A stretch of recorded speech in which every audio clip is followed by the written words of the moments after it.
The following program is a production of Truth for the World.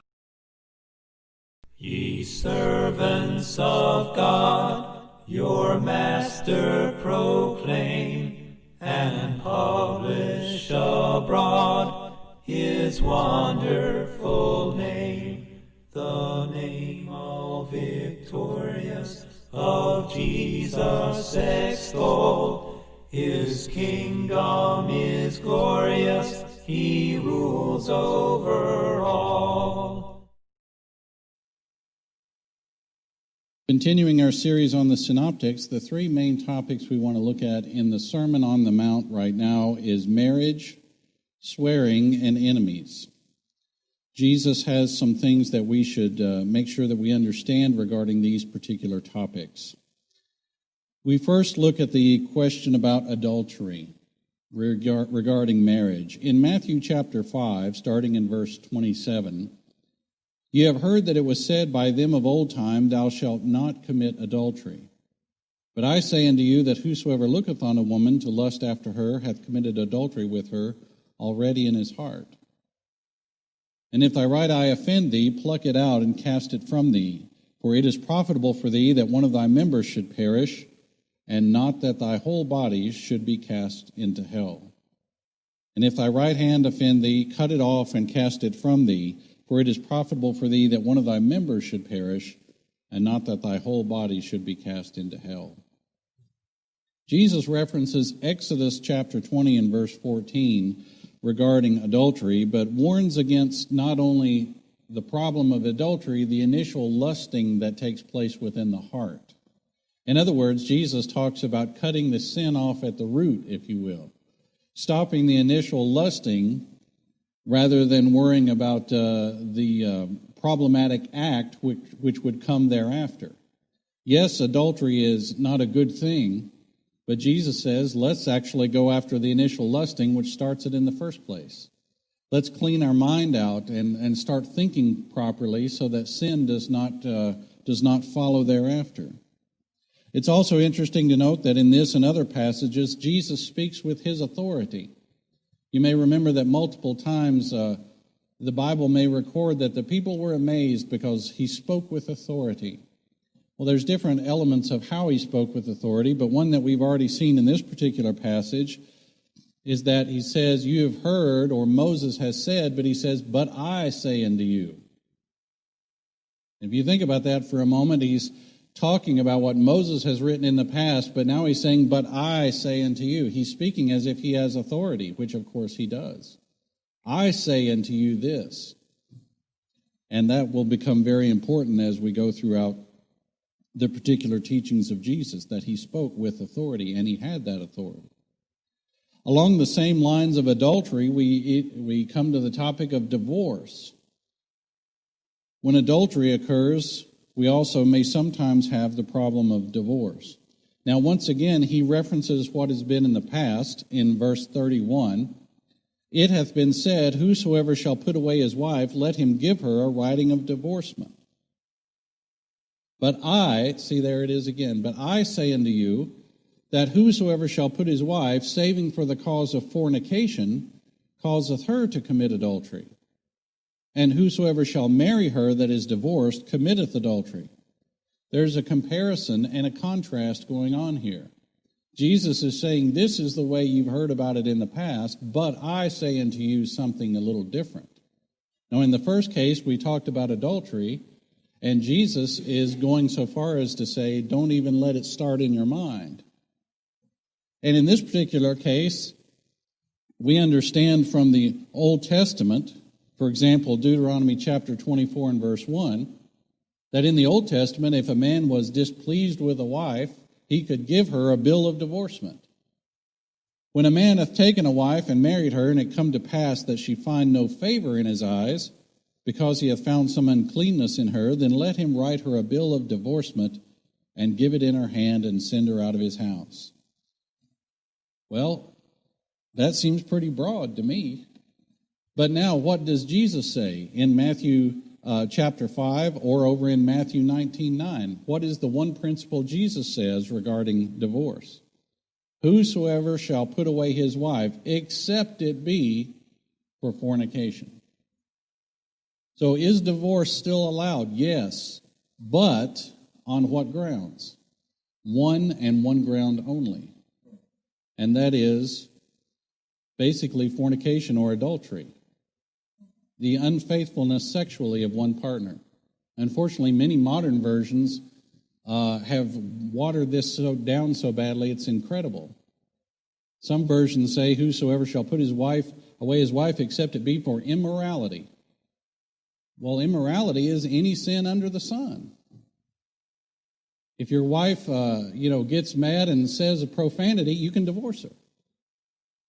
If your wife tells a lie, you can divorce her.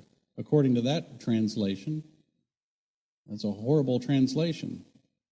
Jesus says, whosoever shall put his wife except it be for fornication commits adultery.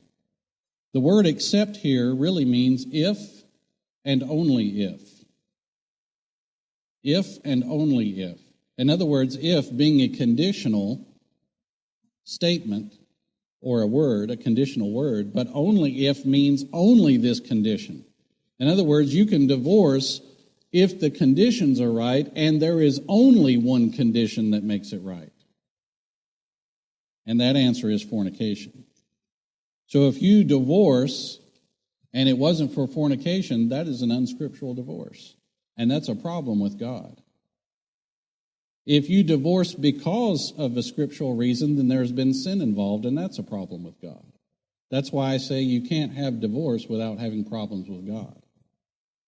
The world looks at divorce as just another thing, as some states, no, you don't even have to have a reason. You just say, I want one. They say, okay, here you go.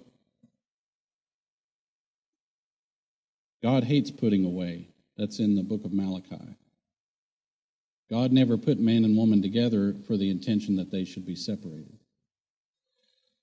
And Jesus says there is one condition in which God will allow it, but sin has to be involved for it to occur. So you either have an unscriptural divorce that God does not approve of, or you have a scriptural divorce that has happened because of sin. Either way, you're causing a problem with God.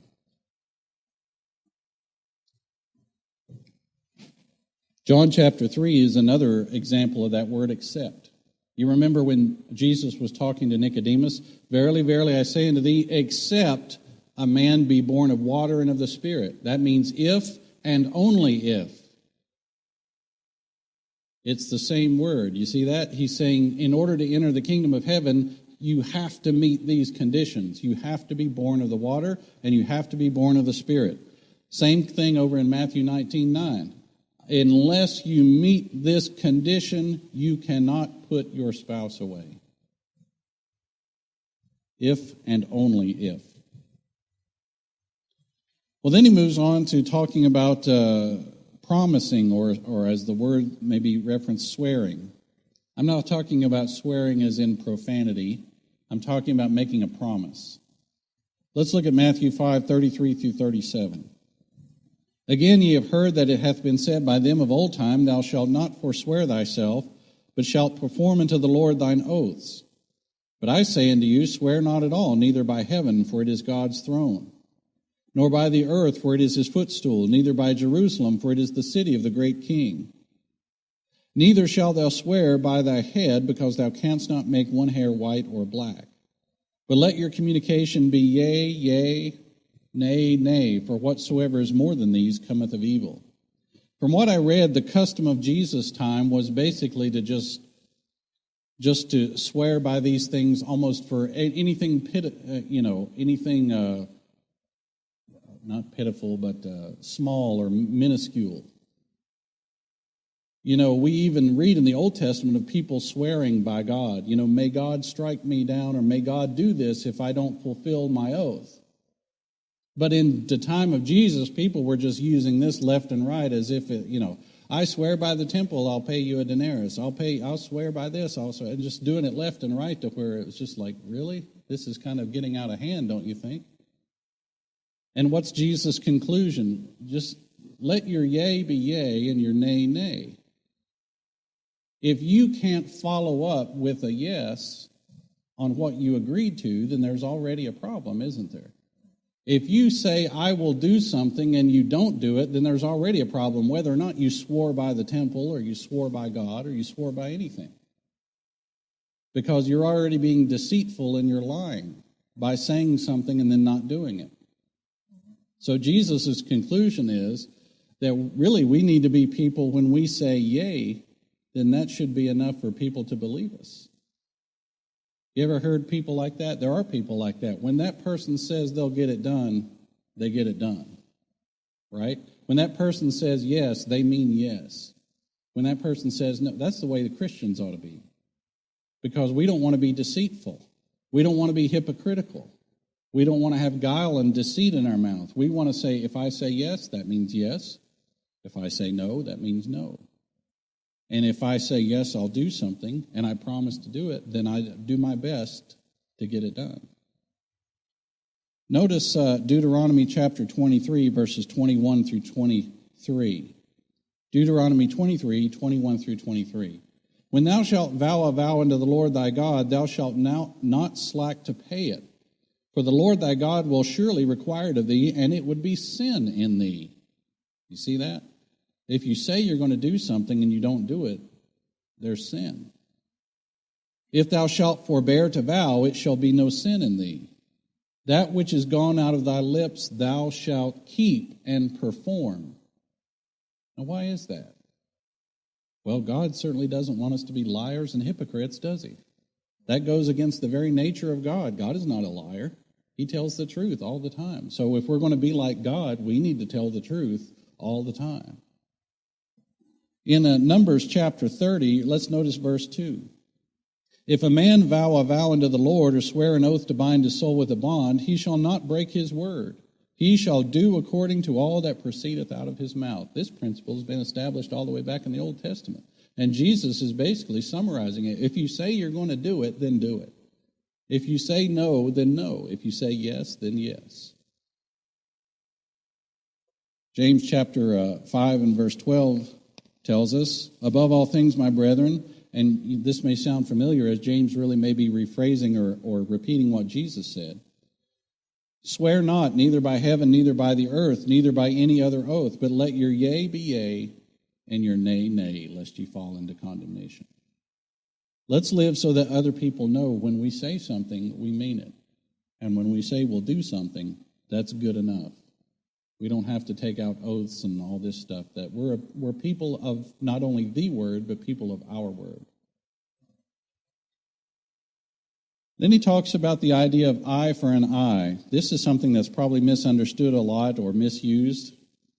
In Matthew chapter 5, verses 38 through 42, ye have heard that it hath been said, an eye for an eye and a tooth for a tooth. But I say unto you that ye resist not evil. But whosoever shall smite thee on thy right cheek, turn to him the other also. And if any man will sue thee at the law and take away thy coat, let him have thy cloak also. And whosoever shall compel thee to go a mile, go with him twain.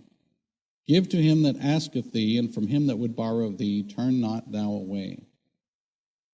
The reference goes back to Exodus, where God's laws on different topics are given. And what they're referencing is judicial proceedings. They're not referencing individual revenge. Okay? There's a big difference between judicial proceedings and individual revenge. The government is the minister of God to execute justice in the physical realm. The government is the minister of God to execute justice in the physical realm. Notice Romans chapter 13, verses 1 through 4. Paul writes that every soul should be subject unto the higher powers. For there is no power but of God, the powers that be are ordained of God. Whosoever therefore resisteth the power, resisteth the ordinance of God, and they that resist shall receive to themselves damnation. For rulers are not a terror to good works, but to the evil. I think it's funny, a lot of times in our society they talk about government monitoring things, and I know there's always limits and things, but people are always worried about right to privacy, and government shouldn't be monitoring, and there shouldn't be order. I'm like, you know what? If they monitored my life, they'd probably be really bored. Because I'm not out there doing all these crazy things. Someone who investigates my background is in for a boring time. I'm not too worried about government monitoring me. Why? Because I'm not up to no good. Well, I try not to be up to no good, right? Everybody makes mistakes, but why should rulers not be a terror to us? Well, they shouldn't be, as long as we're obeying the law and doing what's right. If we're good citizens and good Christians, we should be an asset rather than a liability. Wilt thou then not be afraid of the power? Do that which is good, and thou shalt have praise of the same. Notice this, for he is the minister of God to thee for good. What's being discussed here? Government. Government is the minister of God to thee for good. But if thou do that which is evil, be afraid, for he beareth not the sword in vain, for he is the minister of God, a revenger to execute wrath upon him that doeth evil. What's the context? Government. The higher powers. Government is there because God allowed them to be there, and that government will do good to those that do good, and that government will bring revenge or justice to those that do evil. So what are we talking about here? Vengeance is not to be taken into our own hands. The government is the minister of justice and punishment. Notice Romans chapter 12, as Paul writes again. Dearly beloved, avenge not yourselves, but rather give place unto wrath, for it is written, vengeance is mine, I will repay, saith the Lord. And some people may get that confused and say, well, we can't have justice and the death penalty and things in this country because vengeance is mine, I will repay, saith the Lord. That's true, vengeance is mine, says the Lord. But what did he say about the government? The government is the minister of God to execute justice. Therefore, if thine enemy hunger, feed him. If he thirst, give him drink, for in so doing thou shalt heap coals of fire on his head.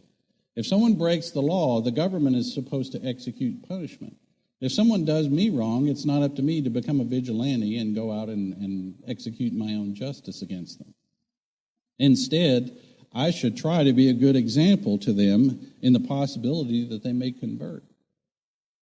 If I have an enemy, what am I supposed to do? Feed him. If he thirsts, give him drink.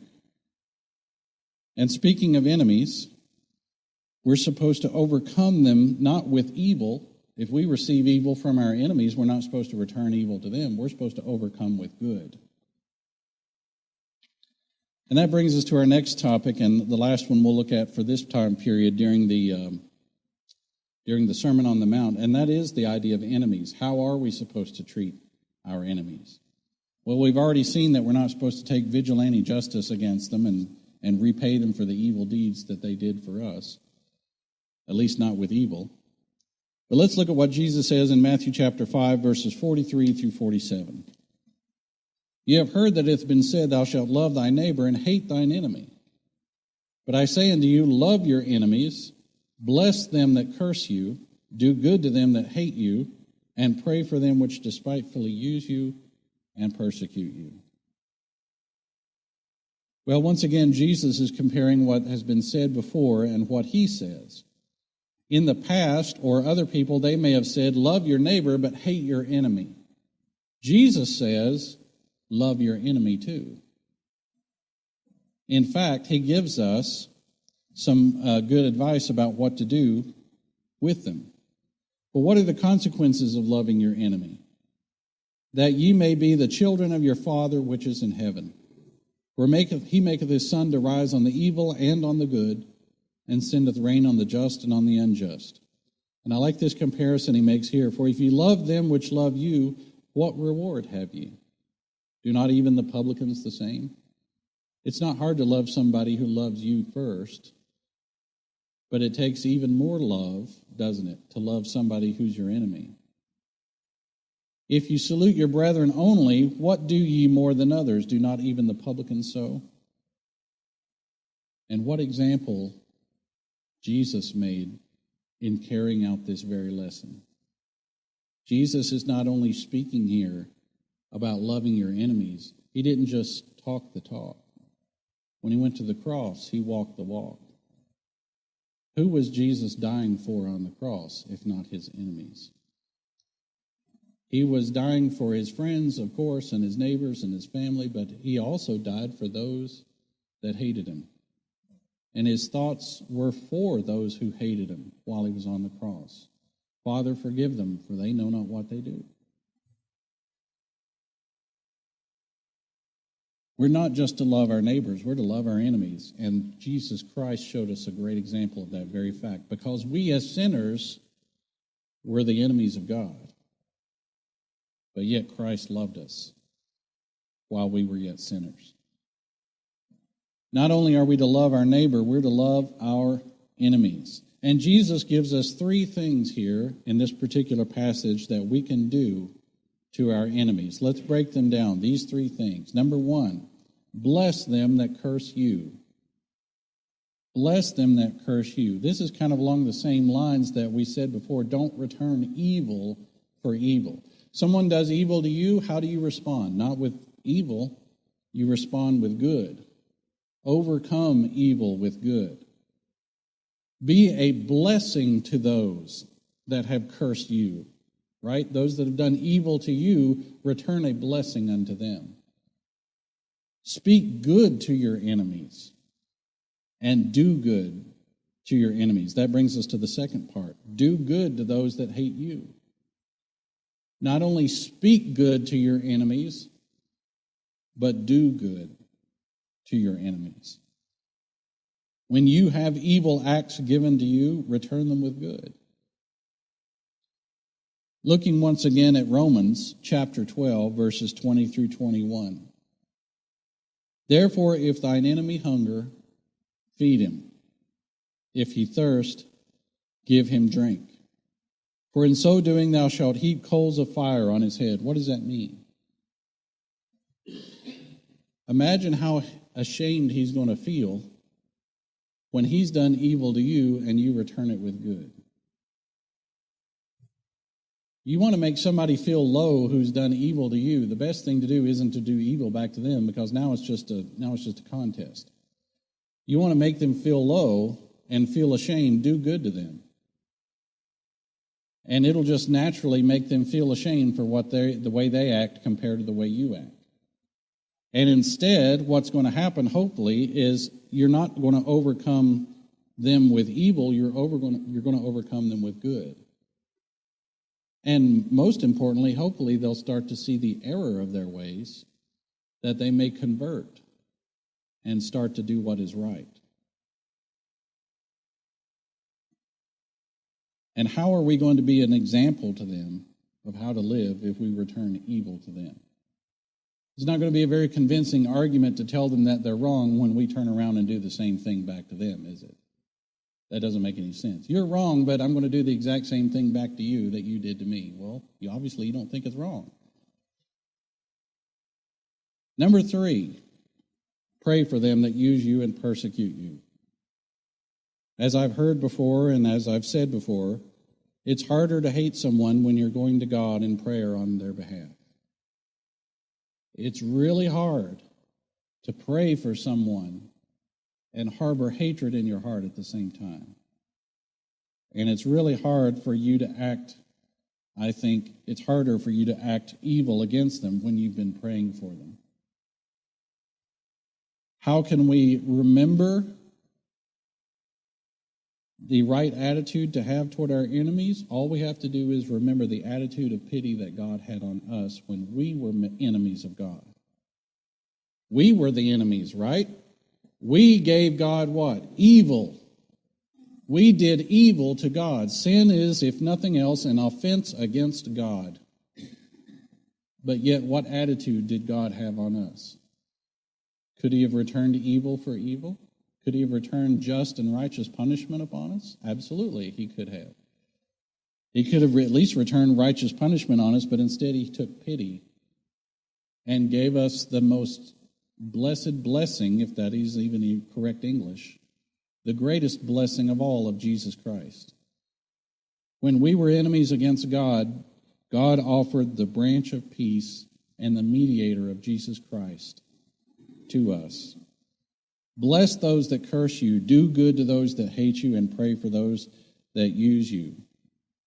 Romans chapter 5 and verse 10 says, if when we were enemies, we were the enemies of God. When we sinned, we became the enemies of God. But when we were enemies, we were reconciled to God by the death of his Son. Much more being reconciled, we shall be saved by his life. Why are we no longer enemies? Because God returned our evil with good. He returned our cursing with a blessing. And that was done through Jesus the Christ. Would you follow Jesus for a fish sandwich? When Jesus fed a large group with a few loaves of bread and 2 fishes, the crowd followed him. Jesus told them in John chapter 6, verses 26 and 27, "You seek me not because you saw the miracles, but because you did eat of the loaves and were filled. Labor not for the meat which perisheth, but for that meat which endureth unto everlasting life, which the Son of Man shall give unto you." They followed Jesus hoping to get more food from him to satisfy their physical needs and desires. Jesus told them to work for the spiritual meat which does not perish. It may sound crazy to follow someone because he will give you a fish sandwich, but many today will choose a church because it is close, it is where their parents went, they have fun activities, they have lots of fellowship and social fun, or maybe they just serve fish sandwiches. If you would like a free Bible correspondence course, then write us at Truth for the World, or visit us online at truthfortheworld.org. Religion can be confusing. Just a drive down the street and we see church after church. How do we choose? How can we find the truth? Truth for the World can help you. Visit truthfortheworld.org for biblical answers to your questions. No man-made doctrines, no opinions, just straight Bible teaching. Articles, audio files, television programs, and educational courses, all free and available 24 hours a day, 7 days a week. Visit us online at truthfortheworld.org. Does God care if we have a balanced budget? Does God care if we save the spotted snow owl? Does God care if we build a new road to replace the old one? Well, God certainly cares about us. He certainly cares about how we use the resources He has given us. But God also cares whether or not we are keeping His commandments. Jesus said in John chapter 14 and verse 15, "If you love me, you will keep my commandments." Would keeping His commandments include not murdering innocent babies in abortions? Would keeping His commandments include not practicing homosexuality? Certainly they would, as God has spoken to us in the Bible that these things are wrong. So when we stand before God on the day of judgment, do you think He will judge us by how well we kept our roads, or whether we saved the spotted owl? If you would like a free Bible correspondence course, then write us at Truth for the World, or visit us online at truthfortheworld.org.